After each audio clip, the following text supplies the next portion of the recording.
Децата со посебни потреби од училиштето Кочо Ратин што ни доаѓа, потоа ќе ја поздравам директорката, водичот господја Марија со која се слушавме по телефон да ги договориме овие работи, сите наставници во училиштето Кочо Ратин и сите помагачи на децата со посебни потреби. Не знам дали некого изостави, меѓутоа нема, знам да ми се налутите. Сите сте поздравени и добре дојдени во овај свет манастир посветен на светото преображение Господово. Убава релација одбравте и вие како деца и вашите наставници заедно со директорката и вашите помагачи заедно да дојдете да го видите овај манастирски комплекс, а по нешто вака, еве и да ви се обратам, да се запознаеме, да имаме една непрестана комуникација. Оно што сакам многу накратко да го кажам, да не ве замарам, е тоа дека сите ние луѓето имаме некакви посебни потреби. Не се само децата што се оде со посебни потреби, затоа што едно или друго нас на луѓето ни фали. Ама кога тогаш нема да ни достигне се и се ќе ни биде подредено? Само во Царството Божјо кое го очекуваме.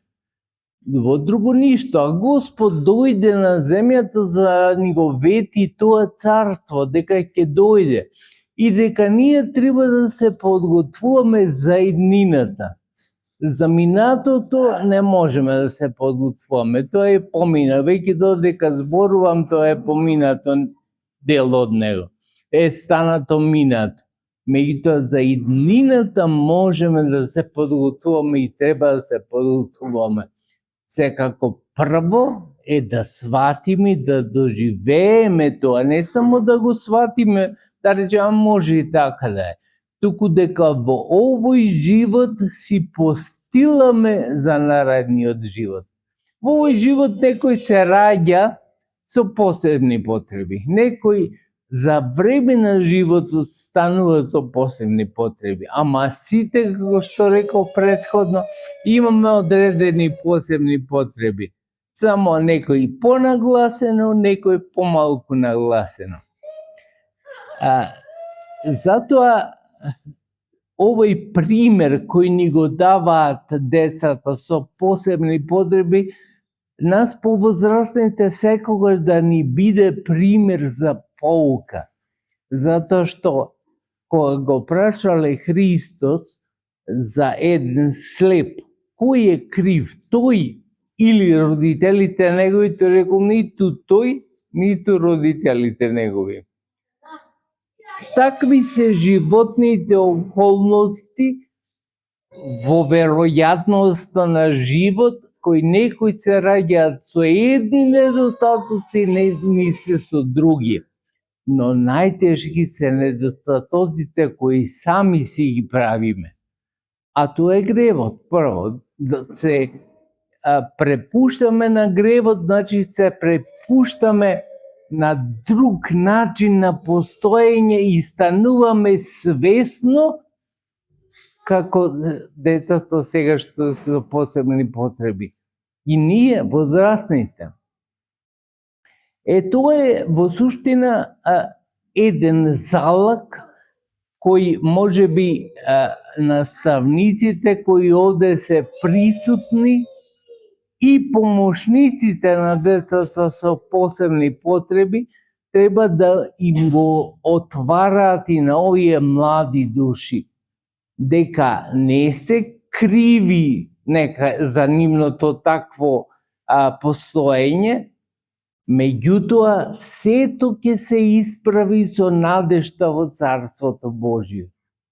И тоа е важното што треба како лекција и ние возрастните од целиот живот да го помине. Може човек и 100 години да живе и да не ја извлече таа лекција. А може и кратко да живее, а да ја извлече лекцијата што е суштина на животот. Затоа посебна почит и благослов да имате и наставниците кои се занимаваат со овие деца, затоа што им даваат надеж во постоењето. А надежта прво ја дава Господ. Не може никој без Бога да има надеж. Прво, ние возрастите се прашаме зошто постоиме. Ама ако децата со посебни потреби, а тоа значи со некаков недостаток, го доживеат тоа како предизвик за да го откриваат животот. Тоа е постигната целта и на професорите и на самото училиште. Зашто да не мислиме ние возрастните дека се ќе ги научим помладите. Не, битно е да им дадеме елан за живот, а тие да истражуваат понатаму. Вие наставниците знаете со какви пречки се среќавате со децата со посебни потреби, но од друга страна благословот и еланот кој го имате за поздравување. Особено исто така сакам да ги поздравам и помошниците на овие деца со посебни потреби, затоа што и тие размислуваат за животот длабоко.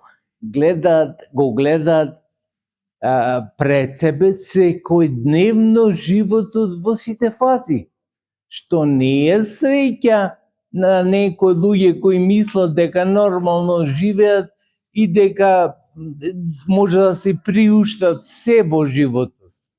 Не, длабочината на животот треба да се испитува каждодневно. А животот е длабок. Животот не е тоа само човек мечта тебе помладите да бидат богати. Што дека ќе бидат богати ако го немат здравието? Или обратно, сите компоненти на животот треба да се усогласат.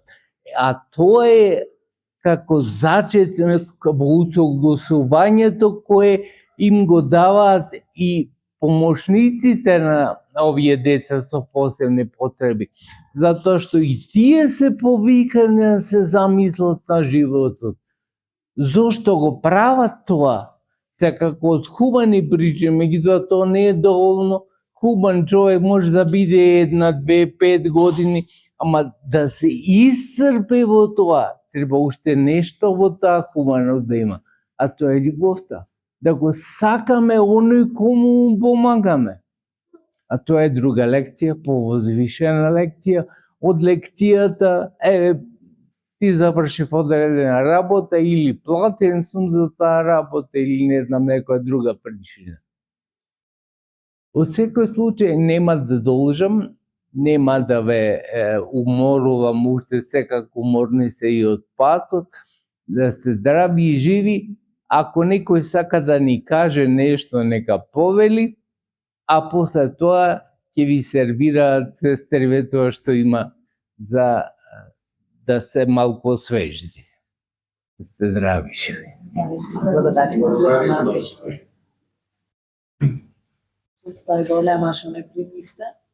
Одамна сакав много да го направиме, меѓутоа еве сега и се положи на Марија, договоривме и фала ви срце. Да сте здрави. Да, беше замислено само како еден обичен изглед во Крушево, ама се претвори во патување. Јас мислам дека сите ќе го паметиме, а не само децата. Искрено ви благодарам од срце. Здрави живи. Драго ќе ми биде ако сите имаат полза или барем повеќето. Од сите тоа малку не знам, ограничено. Ако велиме сите, пак е ограничено. Затоа што не можеме да исцрпиме никогаш чувственоста на човекот. Таа е една нишка која не прави да бидиме возвишени како луѓе. а вие секојдневно сте во таква една ситуација со децата да ја гледате и суровоста и убавината на животот. Затоа животот има две страни. Никогаш не е нити само суров, никогаш не е ни само убав. Овде се вежбаме да живееме, а ќе живееме во потполност во вечноста. Да се здрави и живи уште еднаш. Сестрите можат да ги послужат